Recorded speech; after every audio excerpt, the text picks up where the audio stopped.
like to welcome everyone back to So-Called Experts. I want to thank all of you guys out there who have been supporting me. I want to say a personal thank you. I really appreciate it. So as you can see by the title, today I'm going to talk about the Los Angeles Dodgers. My personal pick to win the National League West this year. I'm going to give you guys a breakdown of why I believe they will win the 2012 National League West. I'll start off, the big story, Magic Johnson, buying the Dodgers.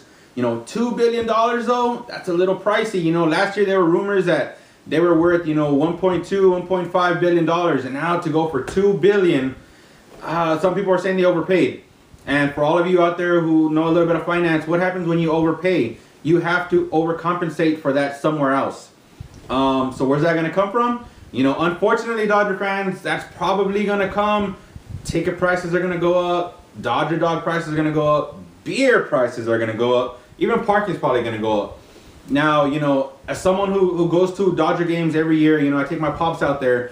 I hope I'm wrong. I hope I'm wrong because I don't want to be paying $20 for no Dodger dog, But that's just the way finance works. But the one good thing about it is, Magic Johnson has publicly come out and said he is personally going to call free agents and try to recruit them, to become a Dodger. Now, as a free agent, I can only imagine how exciting that's going to be. I mean, imagine you're getting a call from the Braves GM.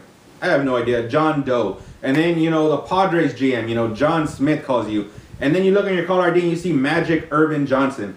Whose phone call are you going to answer? It's going to be Magic's. So Dodger fans should be excited, Yes, hopefully they have enough money left over from that $2 billion to pay some of these guys.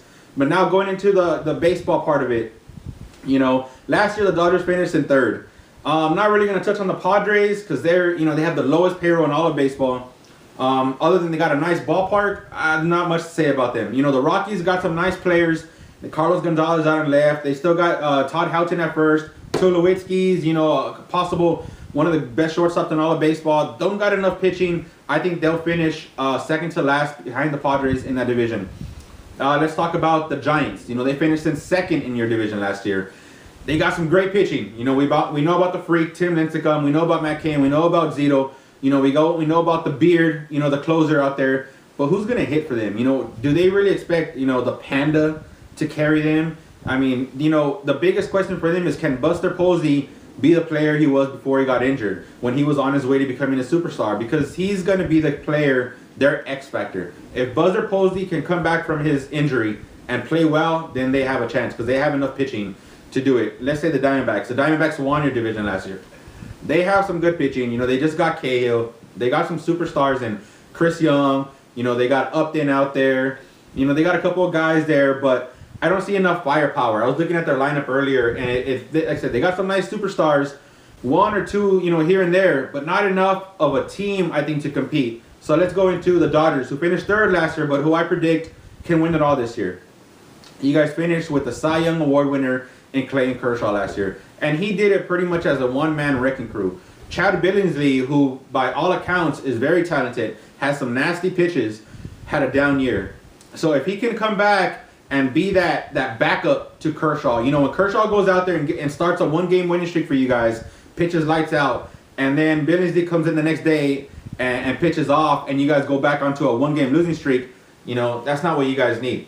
If Billingsley can come in and back up Kershaw, back him up the next day. Then you guys got someone like Ted Lilly, you got Harang, you got Capuano, a decent staff. If the bottom three guys can just go like 500, in their starts, and then Billingsley and Kershaw, do what they do, that's gonna give you guys 90 wins over the course of the year. Right now you guys have Guerra, your closer. He's leading all of baseball in saves.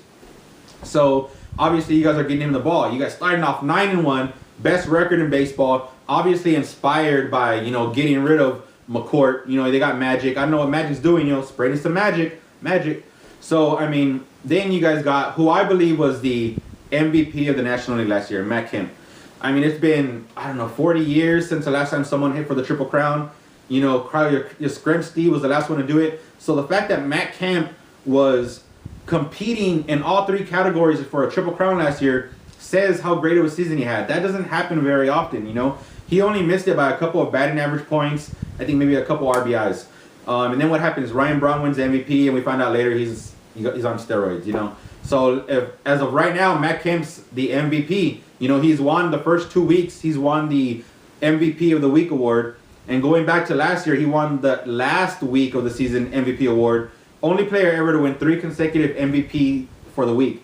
So right now he's leading baseball in hitting. He's batting like 487, 6 home runs, which leads all of baseball, and 16 RBIs to lead all of baseball. And guess who's in second in RBIs? Andre Ethier. You know, one of my good friends said the best lefty-righty combination in baseball.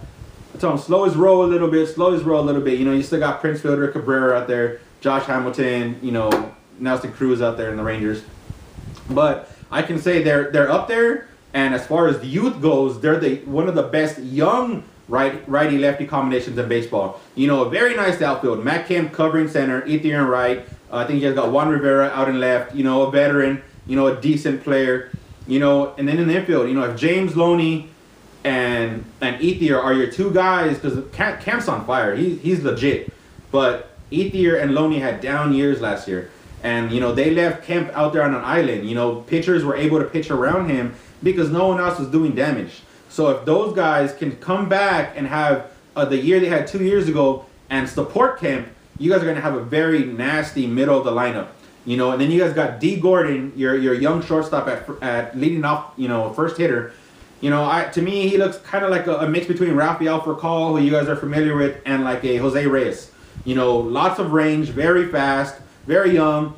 If Mark Ellis, your second baseman, who is a proven veteran, can you know, nurture him a little bit and coach him up a little bit, you know, make a good, nice little double play combination in the middle, you guys are going to have a very sick middle of the lineup. You know, nice second, shortstop, and then Kemp and center. Now, Uribe, your third baseman. I mean, if the Dodgers could just introduce him to a cheeseburger that he didn't like, you guys would have a nice little hot corner there. You know, unfortunately, he's never met a slice of pizza that didn't look good to him. Now, your catcher, I think Ellis or something, young guy, don't know too much about him. You know, all he got to do, he's probably going to be batting like 8th or 9th. Don't need much from him. So if the Dodgers can do all of those things, and because you guys are very talented, the key is, can Don Mattingly, as a young coach, put all of that together? Hopefully he's learned enough from Joe Torre, who coached all of those great Yankee teams and had to deal with, you know, those superstars. Can Don Mattingly do that for the Dodgers? Because you guys have some young superstars there. No egos as of yet, but the superstar, the talent is there. So this year, I see the Dodgers winning at least 90 games, which I think 90 games will win that division easily. So for Dodger fans, you guys have a lot to look forward to. You know, cut it out what you guys are doing in the parking lot, because that's the one negative I got to say about Dodger fans. We can't tailgate there anymore. You know, we went there last year, and because of what you guys did last year, there's, you know, cops swarming the parking lot, not letting us drink anything because some of you guys out there can't control your alcohol. So Dodger fans, control your alcohol. You know, cheer your team on, support your team. You guys got rid of McCourt. There's no more protesting. Go support your team. You know, because if you guys don't go, ticket prices are going to keep going up. And I want to pay, you know, I don't want to pay that much for tickets. So for so-called experts, keep supporting us. Don't forget to support your troops. And don't forget to support my collaboration, Veterans Helping Veterans, which is VHVTV.org. We out.